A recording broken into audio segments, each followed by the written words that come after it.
최근 계속되는 폭염에 열대야가 이어지면서 잠 못 자고 뒤척이는 분들 많으실 텐데요. 이렇게 열대야에는 수면 장애가 일어나기 쉽습니다. 네, 고려대학교 안산병원 수면장애센터 신철 교수와 함께 열대야 이기는 올바른 수면 방법에 대해 짚어보겠습니다. 안녕하십니까? 예, 안녕하십니까. 네, 요즘 굉장히 날씨도 덥고요. 또 습하다 보니까 이 잠을 설치는 분들 많이 계십니다. 이런 기온이라든가 습도가 우리 수면에 어떤 영향을 미치는 건가요? 예, 이제 수면 환경이라는 것이 있는데요. 수면 환경이라는 거는 이제 온도, 조도, 습도를 얘기합니다. 그래서 가장 숙면을 취할 수 있는 가장 좋은 환경의 온도는 섭씨 20도 플러스 마이너스 2도입니다. 그러니까 20에서 22도 정도가 좋고요. 습도는 약 40에서 60%. 조명은 어두울수록 잠들기에 편안한 뇌에서 분비되는 멜라토닌 호르몬이 형성이 되기 때문에 어두울수록 좋습니다.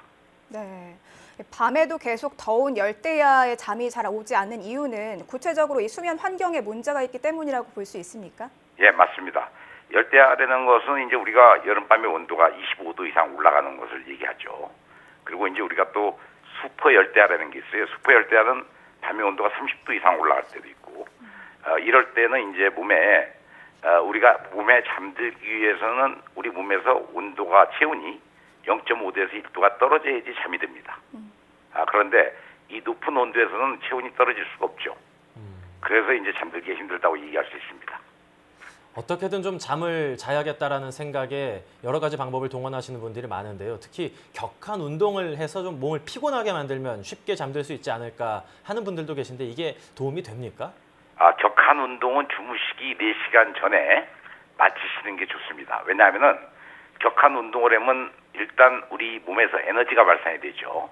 그러면은 우리 몸의 체온도 올라가고 그러면서 교감신경도 흥분되고 그렇기 때문에 잠자는데 적이죠.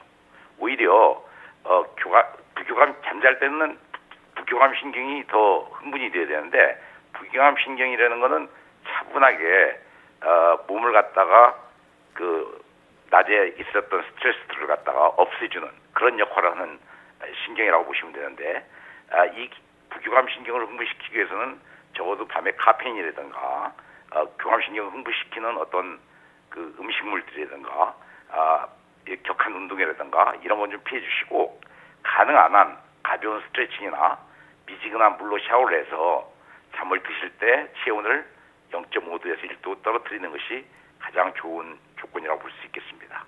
네, 방금 미지근한 물로 샤워를 하는 게 좋다 이렇게 설명을 해주셨는데 네네. 아무래도 날이 덥다 보니까 좀 열을 식히기 위해서 찬물로 샤워를 하는 경우도 많은데요. 이건 예. 별로 도움이 안 되는 거라고 볼 수 있습니까? 예, 찬물 넣으시면은 오히려 우리 몸을 더 자극하게 되는 거죠.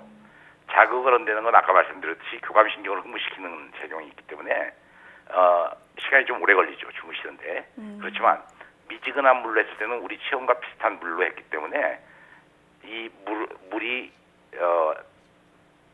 날아가면서 자기 체온도 뺏어가는, 즉 체온이 0.5도에서 1도를 내려가는데 굉장히 도움이 된다는 얘기죠.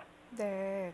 네, 우리가 더우면 에어컨을 틀어놓고 좀 더 시원하고 쾌적하게 자려고 하는 경우도 많은데요. 네네. 이런 경우에도 좀 수면에 방해가 된다고 볼 수 있을까요? 예, 에어컨은 예전에는 이제 에어컨이 켜면 뭐 이렇게 타이머가 없어가지고 잘 조절이 안 됐는데요. 요즘 에어컨들은 타이머가 거의 다 설치가 되어 있습니다. 네. 그래서 그 타이머를 설치를 하고 되어 있는 에어컨을 쓰인다면은 약 30분에서 1시간 정도 그 적절 온도라는 게 아까 20에서 22도라고 그랬잖아요. 좀 춥다 생각하시면 25도까지도 올려도 됩니다. 이 온도로 30분에서 1시간 정도 맞춰놓고 그 온도 이상이 가거나 그 온도 이하로 갔을 때는 자동으로 꺼지는 그런 에어컨을 사용하시는 게 좋고요. 20도 이하로 내려가게 되면 이제 오히려 냉방병이 걸리기 쉽습니다. 네. 그래서 그 온도는 항상 20에서 25도로 놓고 타이머를 사용하시면은 가장 적절한 온도라고 보시면 되겠습니다. 네. 지금까지 좀 기온에 초점을 맞춰서 이 좋은 수면 환경에 대해서 짚어주셨는데요. 네네. 지금까지 말씀해 주신 것 외에도 좀 수면을 방해할 수 있는 다른 요인들 어떤 것들이 있을까요? 수면을 방해하는 요인들이라는 거는 이제 특히 이제 어르신들한테는 만성 질환이 있으신 분들, 한테는 만성 질환이 악화될 수가 있습니다. 이 수면 환경에 따라서 왜냐하면 이 자체가 스트레스가 되기 때문에. 그래서 당뇨병이나 고혈압이나 뇌졸중이나 이런 만성 지병을 가지고 계신 분들한테는 굉장히 이 수면 환경을 유지하는 게 가장 중요하고요.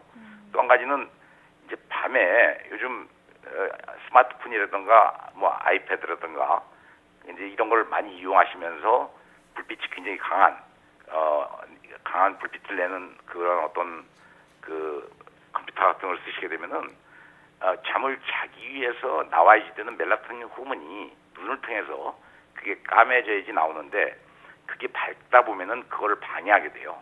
그래서 보통 주무시기 1시간, 2시간 전에는 사용 안 하시는 게 좋고요. 또 한 가지는 요즘 밤늦게까지 야식을 하시거나 이럴 때 야식을 하시면 소화 기능이 떨어지고 또 에너지가 발산되기 때문에 그 에너지가 체온을 올립니다.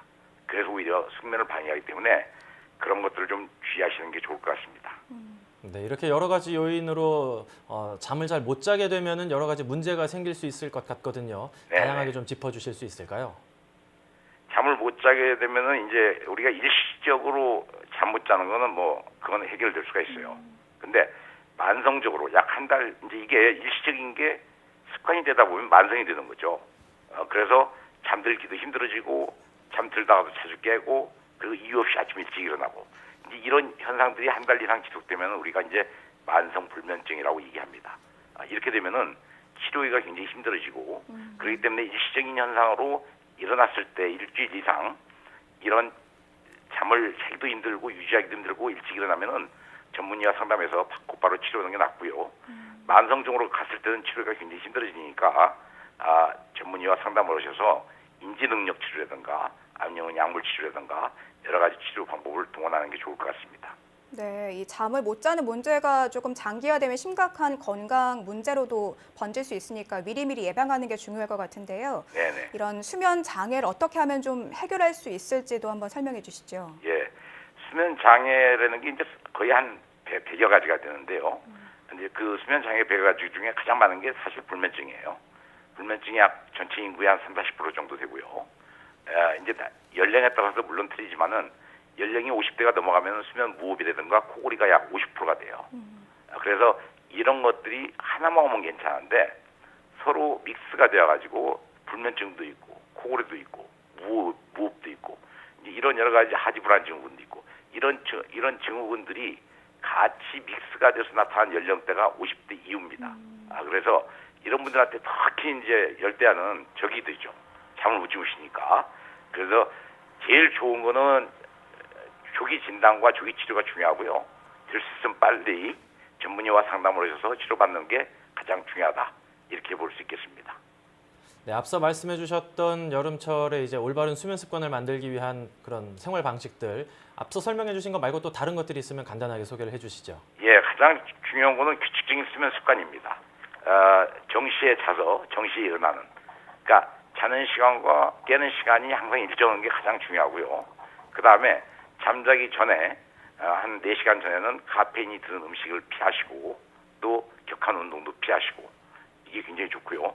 또 잠에 도움이 되는 음식들이 있어요. 그 도움이 되는 음식 중에 하나가 대표적인 게 이제 그 바나나에는 우리 잠자는데 꼭 필요한 아미노산 트립토판이라는 게 들어있고요. 그래서 또 마그네슘도 들어있고 그래서 이런 것들이 잠자는데 굉장히 도움이 되고 역시 또한 견과류도 이런 마그네슘이나 트립토판 성분이 있기 때문에 견과류 같은 걸 드시는 게 도움이 될 수 있겠습니다. 네, 작은 생활 습관 하나하나를 고쳐서 올바른 숙면 습관을 만들 수 있을 것 같습니다. 지금까지 고려대학교 안산병원 수면장애센터 신철 교수와 함께 이야기 나눴습니다. 교수님 오늘 말씀 감사합니다. 예,